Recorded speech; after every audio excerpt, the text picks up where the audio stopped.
Hello বন্ধুরা, চ্যানেলটিকে subscribe করুন আর বেল আইকন প্রেস করতে একদমই ভুলবেন না। বন্ধুরা, রসগোল্লা হলো বাংলার বিখ্যাত মিষ্টি, কিন্তু আমাদের দেশে প্রত্যেক রাজ্যে পাওয়া যায়, কারণ এটি হলো মানুষের সবচেয়ে বেশি ও পছন্দের প্রিয় মিষ্টি। কিন্তু আপনারা কি জানেন এই রসগোল্লা কবে, কিভাবে এবং কে আবিষ্কার করেছিল? তো চলুন বন্ধুরা, আমি আপনাদের আজকে বলে দিই যে রসগোল্লা আবিষ্কার কিভাবে হয়েছিল। আজকের সময়ে দুধের তৈরি মিষ্টি খুব নামকরা, কিন্তু এই দুধের তৈরি মিষ্টি বানাতে গেলে দুধটাকে কেটে ছানা বার করে মিষ্টি তৈরি করতে হয়।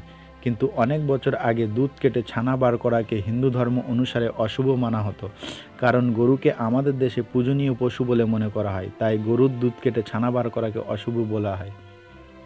1948 সালে ভাস্কো ডি গামা যখন ভারতে আসে, 1511 সালে মালাক্কা জয়ের পরে পর্তুগাল ব্যাপারীদের ভারতে বাঙালিদের সঙ্গে সম্পর্ক গড়ে ওঠে, আর ধীরে ধীরে পর্তুগাল চিতগাঁও বন্দরে কারখানা শুরু করে, আর তাদের সংখ্যা বাড়তে বাড়তে ধীরে ধীরে 5,000 হয়ে যায়।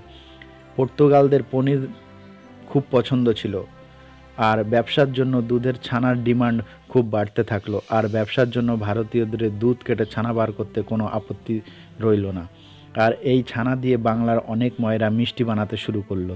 আর সেই সময় নবীনচন্দ্র দাস নামে একজন ময়রা কলকাতার বাগবাজারে নিজের দাস সুইট নামে একটা দোকান ছিল, আর তিনি 1868 সালে ছানাকে গোল করে চাশনির মধ্যে ফুটিয়ে মিষ্টি বানিয়ে দিল, আর তার নাম দিল রসগোল্লা।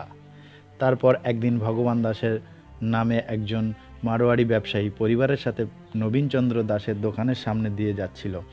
তখন তার বাচ্চারা জল খাওয়ার জন্য নবীনচন্দ্র দাসের দোকানে গেল।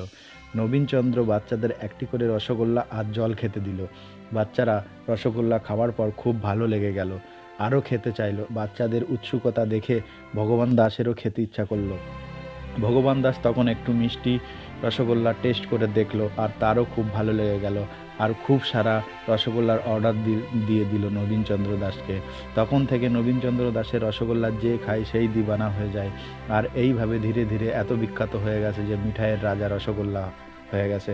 তো বন্ধুরা, ভিডিওটি ভালো লাগলে অবশ্যই চ্যানেলটিকে সাবস্ক্রাইব করবেন আর ভিডিওটিকে লাইক করবেন। ধন্যবাদ।